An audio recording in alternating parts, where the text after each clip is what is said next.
Brother from another's Michael Smith, whose show follows our with Michael Holley every day right here on NBC Sports on Peacock, back here on our show. How are you, sir? Good, just concerned. Why y'all eating pumpkin pie? Exactly, Mike. Wait, what? It's also 9:22 a.m. Pacific time. He's chowing I ain't got pumpkin nothing to pie. do with it. It ain't I'm just Mike, saying, it's y'all one. couldn't find sweet potato pie? That's facts. Come on, that's these are what I'm facts that he spits. That's part of the reason why we have you on, Michael. Is you spit facts. I didn't have one. I knew Michael Smith was a sweet You're potato guy. reasonable. That you're not a hot taker. You're reasonable. You're smart. You know. I think so. You've got taste. You've got style. You know. You dovetail with our program. Is basically Pumpkin what I'm saying. pie is for people who don't know how to make or can't find sweet potato pie, and they're selling it for pumpkin pie because it's, you know. Well, here's what I said, Michael. Michael, I once upon a time covered a rodeo in Redding, California. Okay. Nice. All right. And I'm a New York Jew. I didn't know what the hell was going on, you know. I actually was interviewing the all-around cowboy, Ty Murray, and I had no idea what he looked like. I went in there, and I'm like, can you point out Ty Murray, which at the time would have been similar to walking in the United Center and saying, can you point out Michael Jordan? Like, they gave me cross-eyed looks. Reason why I bring this all up is I thought to myself as I'm watching all of these competitions play out, I'm like, who thought of this? It was just probably somebody who was bored and drunk on the range. And to me, that's the way I think pumpkin pie was created. Somebody was in a patch, bored, drunk, and it's like, let's make a pie out of it. Like, we got nothing but pumpkins. Let's just make the best of the situation. Perfect. Yeah. You know what I'm saying? I can see that.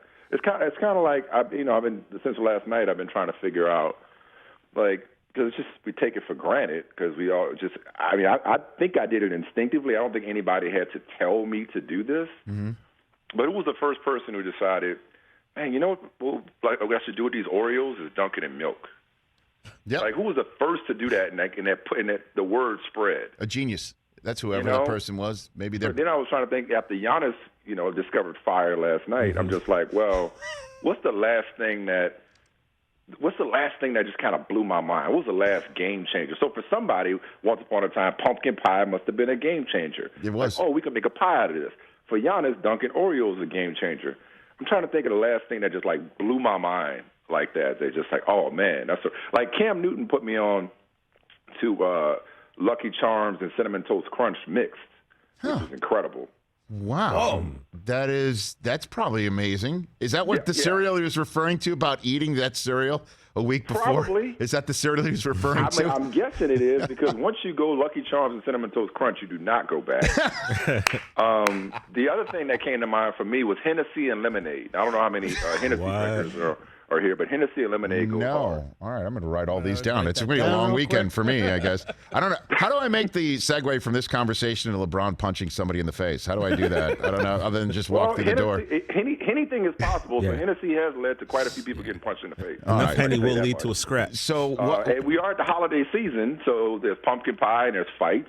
That's what else the spice. That's the spice. That's the spice. Michael Smith here on the Rich Eisen Show. So what do you make of LeBron getting one game fewer than the guy he punched? What do you think about that? I didn't like it. And okay, did Isaiah Stewart react more dramatically than we've typically seen from somebody getting hit in the face? Sure. But far be it from me to tell somebody how they should behave after getting hit in the face and, being blinded by their own blood. So, again, and let's focus on the root word. He overreacted, as in there was something that precipitated his reaction, which was getting hit in the face. So, for me, I just felt like they should have gotten equal suspension. Like, I guess I just don't understand I get what the second game is for from Stewart, but what's the first game for? You understand what I'm saying? Like, give him one if you think that he caused an unnecessary scene, but you don't give him two when he never hit anybody in the face to begin with. Well, I guess if you're looking at the penalty in terms of, I guess, something to teach a lesson in a way, deterrent. Right, a deterrent. Thank you, sir. That's the word I was looking for. If you're looking for it as a deterrent, that's the extra game because you don't want people the size of NBA players spilling in any way, shape, or form in a direction of a fan that's sitting right there on the floor. Because remember, he got hit in the face, so he would have got hit in the face and gotten suspended for a game for how he reacted getting hit in the face. Mm-hmm. And everybody's square, even Steven. But to give him two, acted as, to me, says that what he did was more egregious than what LeBron did. Now, LeBron tried to apologize immediately. He sought out his phone number. I'm not here to judge LeBron's intent, but that looked like a closed fist to me. And, you know, if LeBron's going to be suspended for what started the incident, it just felt like Stewart shouldn't have gotten 2. You know, I would have been okay with Stewart getting 1, but again, he got hit in the face, and if he, you know, lost his mind as a result, I mean, okay, get hit in the face and see how you would react. I would love to know what part of the rule book says this is how you're supposed to conduct yourself. Where does it say? I know what it says in the Bible. I don't know where it says turn the other cheek in the rule book. But you know, LeBron will be back, and they'll both be back for this next Pistons game.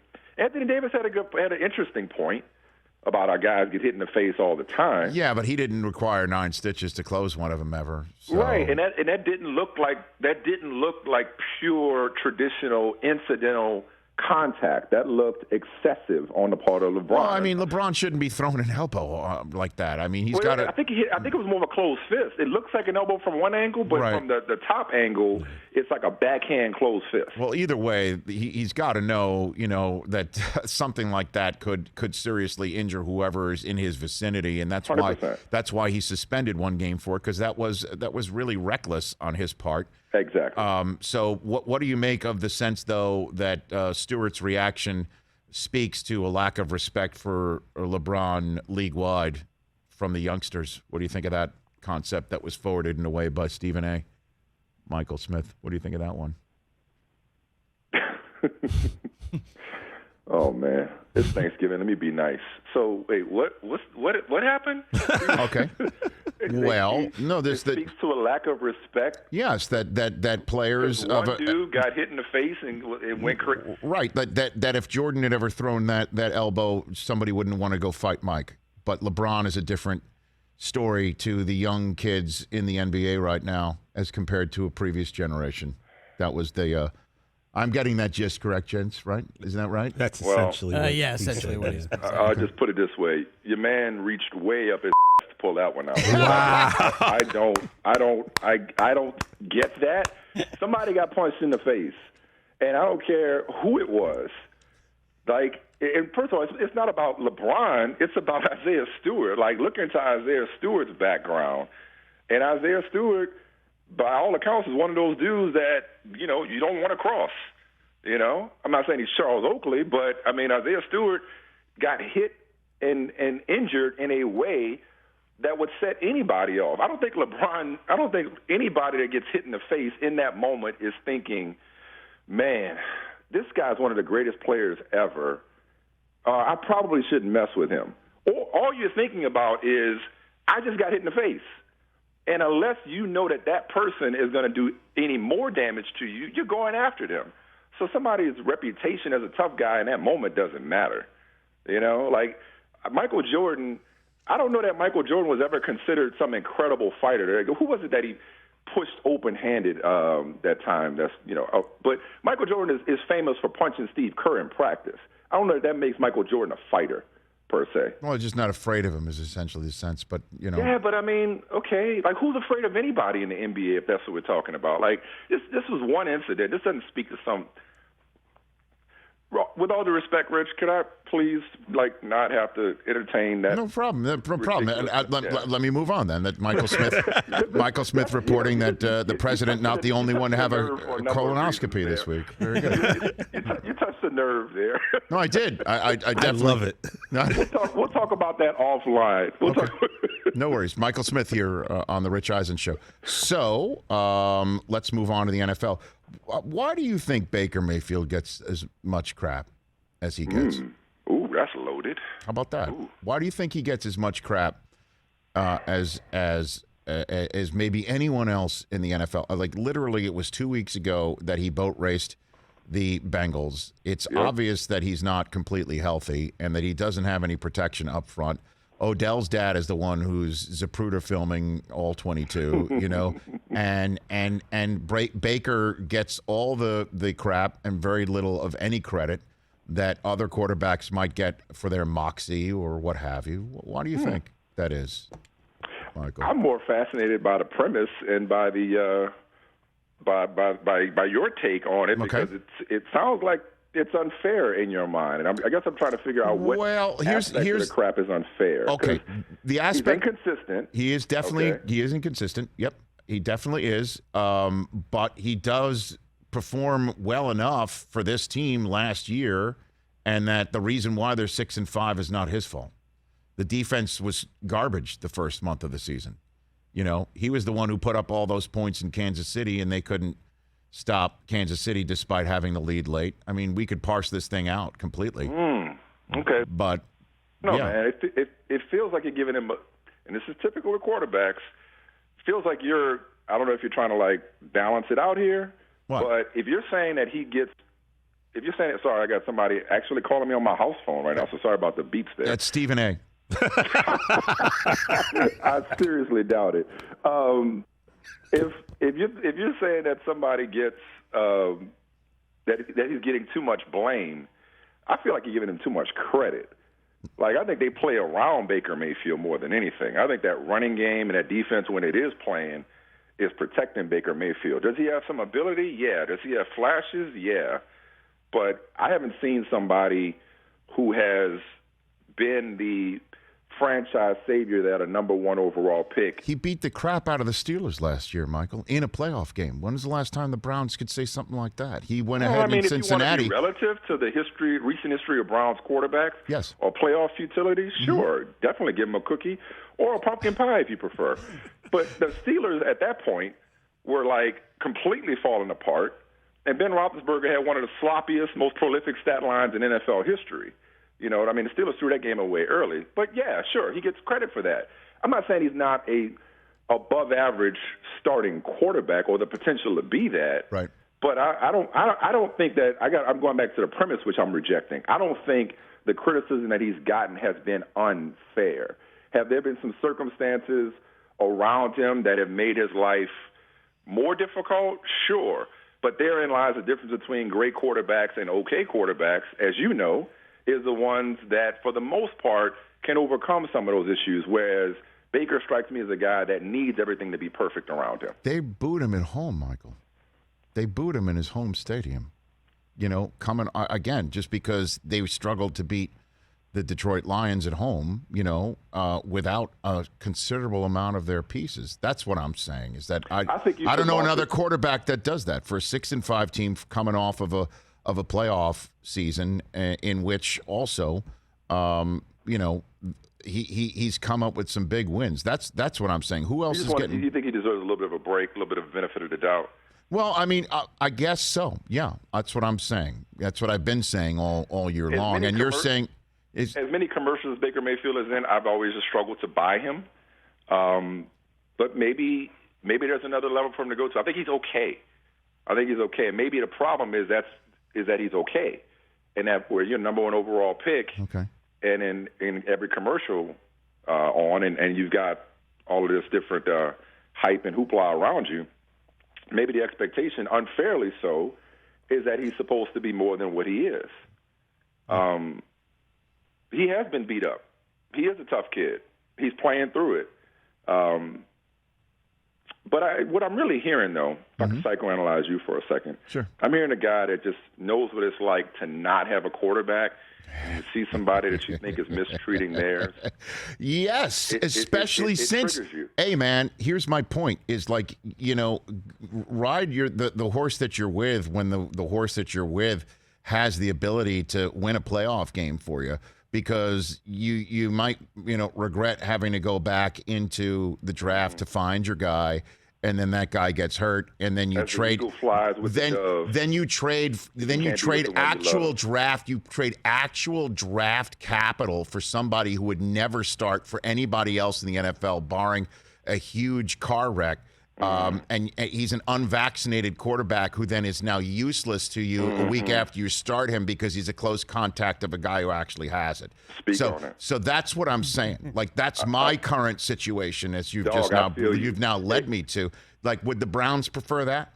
You know, right. And I understand the concept of why would I settle for mediocre play when I can get better.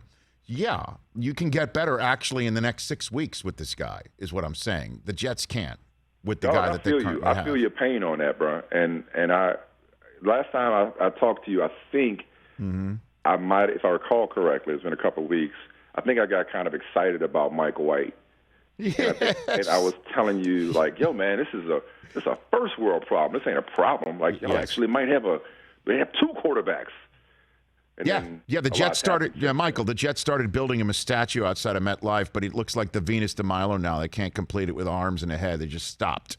It's over. Mike White's statue is just like half a body. That's basically what it is out there. And that's that's my point. That's my point. Do you want to go back there? And I understand that might be a false choice for some, but that's the reality once you do go down that road of what the plan B is and why you're booing the guy when you have no idea what he's actually going through to get out there. That's all I'm saying. And I feel that's very considerate of you. I got nothing personal against Baker. I hope he works out. Cleveland deserves it. Right. But I do. What I love most about that take is, you got to appreciate what you have. Yes. The other half doesn't even have mediocrity. That is also a sign of our times too, Michael. Like live in the moment, carpe diem, appreciate what you have while you have it.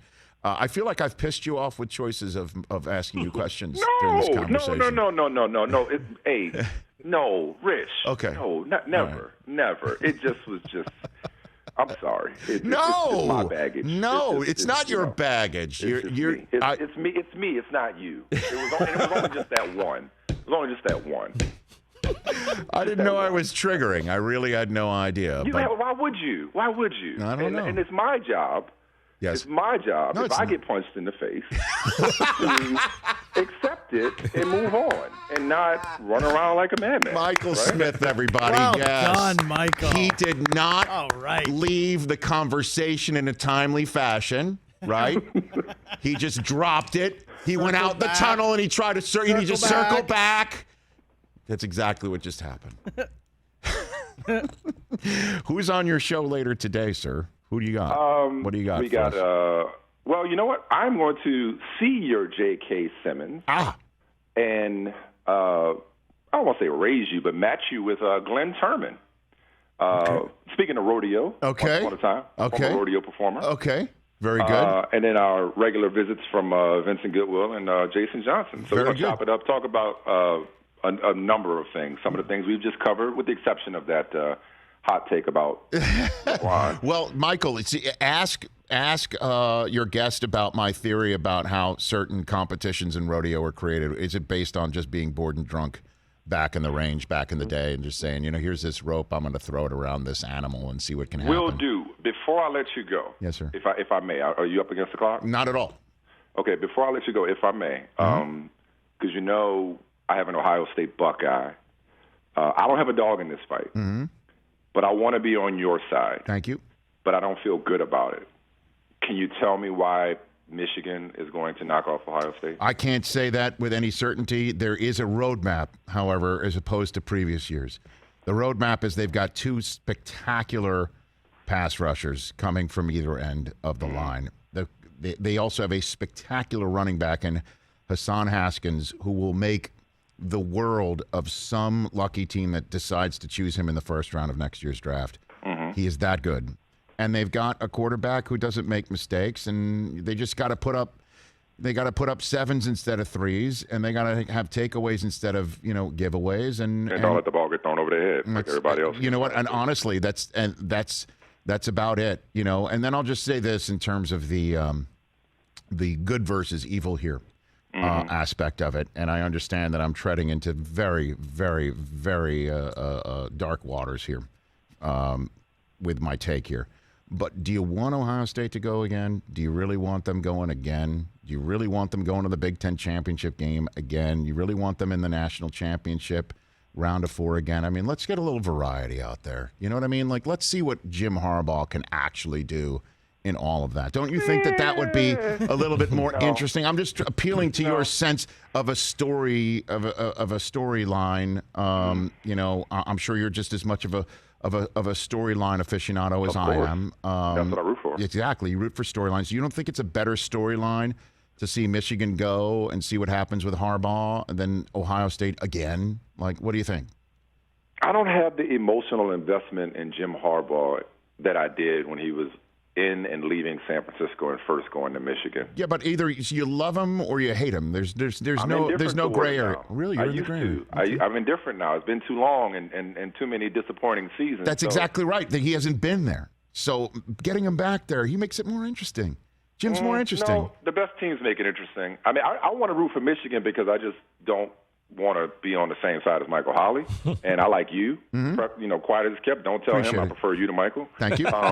So Appreciate that. I just want to root for Michigan for trolling purposes more than anything. But I believe Ohio State's the better team. And honestly, I just want to see the best teams. Not only that, I don't want to see expansion. Not to get off on a whole other topic, but like this season, I'm kind of like rethinking my whole stance on college football expansion. Well, I just, this now you've opened a whole can here, and when we are kind of getting close to being up against it. Sorry, but the whole idea again that you've just mentioned that that Ohio State longer than it needed to be. I apologize. That Ohio State, Alabama's dropped below Ohio State in the rankings, and we're arguing about what's up with that, and Ohio State. Alabama hasn't played a good enough defense over the last 2-3 weeks or whatever, whoever the hell's in charge of that committee said on ESPN last night, and people are arguing about it. It's like, we shouldn't argue about it. Ohio State and Alabama should make it in this championship round, in a round of 8 and a round of 12. I know it takes a little bit of the edge off a game like this weekend, but it still means a ton of stuff. Certainly if it means that you get to stay at home instead of on the road for the first round of the playoffs. Like, put a home field advantage on it here. I'll make it quick. I think, do you want a tournament or do you want a championship? I want a tournament. That's what I want. I don't want a tournament. I don't think there are 12 teams that are championship-worthy teams, and if they are, they'll prove it in the regular season. Let's talk about this next week. How does that sound? All right. And Thanksgiving, guys. And you'll know that in advance, so I don't piss you off about bringing it up. You didn't piss me off. You didn't piss me off. I want you guys to dig deeper into this situation. I just want you to know. My hand was open. It wasn't closed when I asked that question. Okay, and my elbow was better. And you have my phone number if you want to apologize. All right, very good. Michael Smith, everybody. All right, Michael. All right, Mike. Brother from another after us on NBC Sports on Peacock at 3 Eastern Time. Hey, you watched all the way to the end. Thanks for that. Watch more right here.